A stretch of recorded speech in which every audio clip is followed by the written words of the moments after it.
Hello అందరికి pro Kabaddi league 11వ season లో Telugu Titans team అంత బాగా రాణించడానికి ఒక మెయిన్ ప్లేయర్ అయితే ఉన్నాడు.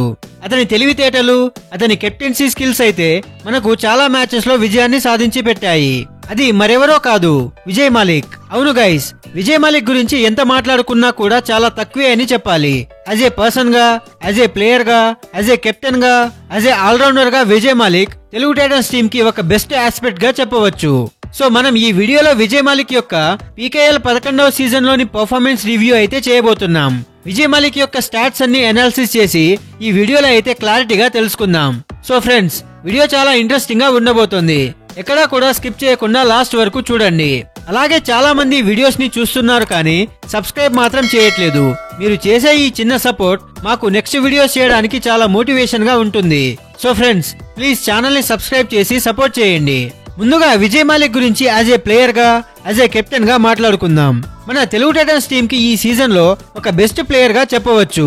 ఎందుకంటే విజయ్ మాలిక్ ఒక మంచి multi talented, skilful player. Pressure situation లో చాలా కూల్ గా, కంపోజ్డ్ గా, చాలా మెచ్యూర్డ్ గా కనిపిస్తాడు. ఈ సీజన్ లో పవన్ షరావత్ కి ఇంజురీ అయ్యి తను దాదాపుగా 9 మ్యాచ్లలో ఆడలేకపోయాడు. అలాంటి సిచ్యువేషన్ లో తెలుగు టైటన్స్ టీం యొక్క జట్టు బాధ్యతలను తన భుజాల మీద పెట్టుకుని ముందుండి నడిపించాడు. అటు రైడింగ్ డిపార్ట్మెంట్ లోనూ విజయ్ మాలిక్ ముందుండి టీంను నడిపించాడు అనడంలో ఎలాంటి అతిశయోక్తి లేదు. యాజ్ ఏ ఆల్రౌండర్ గా చాలా బాగా రాణించాడు. ఇలాంటి మల్టీ స్కిల్ఫుల్ ప్లేయర్ చాలా తక్కువగా కనిపిస్తారు. నాకైతే విజయ్ మాలిక్ ని చూస్తే మంజిత్ చిల్లర్ ని చూసినట్లే అనిపిస్తుంది. మీకు కూడా అలా అనిపిస్తే కింద కమెంట్ సెక్షన్ లో చెప్పండి. సో ఇప్పుడు 11వ సీజన్ లో విజయ్ మాలిక్ యొక్క స్టాట్స్ ని చూద్దాం. మొత్తంగా విజయ్ మాలిక్ ఈ సీజన్ లో 22 మ్యాచ్లు ఆడాడు. అందులో మొత్తంగా 183 పాయింట్లు సాధించాడు. అందులో రైడింగ్ లో మొత్తంగా 172 రైడ్ పాయింట్లు సాధించాడు.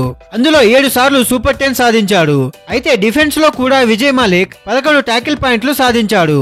మొత్తంగా ఒక మంచి ఆల్రౌండర్ గా విజయ్ మాలిక్ తెలుగు టైటన్స్ టీం కి చాలా మంచి ప్రదర్శన ఇచ్చాడనే చెప్పాలి. ఎందుకంటే విజయ్ మాలిక్ ఒక మెయిన్ రైడర్ కాదు, అయినా కూడా ఈ సీజన్ లో తెలుగు టైటన్స్ తరపున బెస్ట్ ప్లేయర్ గా ఎక్కువ పాయింట్లను సాధించాడు. అయితే మనం skilful player, multi talented player అని చాలా సార్లు చెప్పాం కదా. ఏ విధంగా, ఎలా స్కిల్ఫుల్ ప్లేయరో ఇప్పుడు చూద్దాం.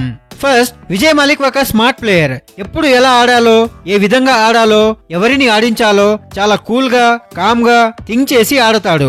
రైడింగ్ లోను చాలా స్మార్ట్ గా రాణిస్తాడు. రిస్క్ తీసుకోకుండా మంచిగా థింక్ చేసి సిచ్యువేషన్ కి తగ్గట్టు రాణిస్తాడు. నెక్స్ట్ వచ్చేసి రైడింగ్ లో చాలా skilful player. Best footwork అని చెప్పను కానీ పర్వాలేదు. అలాగే గ్రేట్ బోనస్ పాయింట్ టేకర్. చిన్న గ్యాప్ ఇచ్చినా కూడా బోనస్ పాయింట్స్ ని సాధించేస్తాడు. మొత్తంగా విజయ్ మాలిక్ ఓవరాల్ పర్ఫార్మెన్స్ చూసుకున్నట్లయితే one of the best allrounder అని చెప్పవచ్చు ఈ సీజన్ లో. అలాగే తెలుగు టైటన్స్ టీం కి ఒక బెస్ట్ ఫైండ్ గా భావించవచ్చు. విజయ్ మాలిక్ లో చాలా మంచి కెప్టెన్సీ స్కిల్స్ అయితే ఉన్నాయి.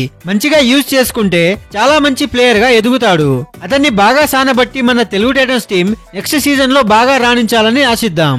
సో ఫ్రెండ్స్, ఇది విజయ్ మాలిక్ గురించి అద్భుతమైన analysis video. Pro Kabaddi league 12వ సీజన్ లో మన తెలుగు టైటన్స్ టీం లో పవన్ షరావత్, విజయ్ మాలిక్, ఆశీష్ నర్వాల్ ట్రియో ఉండాలని ఎంతమంది అనుకుంటున్నారో కమెంట్ సెక్షన్ లో చెప్పండి. అలాగే మీకు ఈ వీడియో ఎలా అనిపించిందో మీ అభిప్రాయాలను మాతో పంచుకోండి. మీకు కనుక ఈ వీడియో నచ్చితే ప్లీజ్ వీడియోని లైక్ చేసి కబడ్డీ ఫ్యాన్స్ కి ఈ వీడియోని షేర్ చేయండి. ఇలాంటి మరెన్నో కబడ్డీ వీడియోస్ కోసం, ప్రో కబడ్డీ లీగ్ అప్డేట్స్ కోసం మన ఛానల్ ను సబ్స్క్రైబ్ చేసుకోండి. Thank you for watching.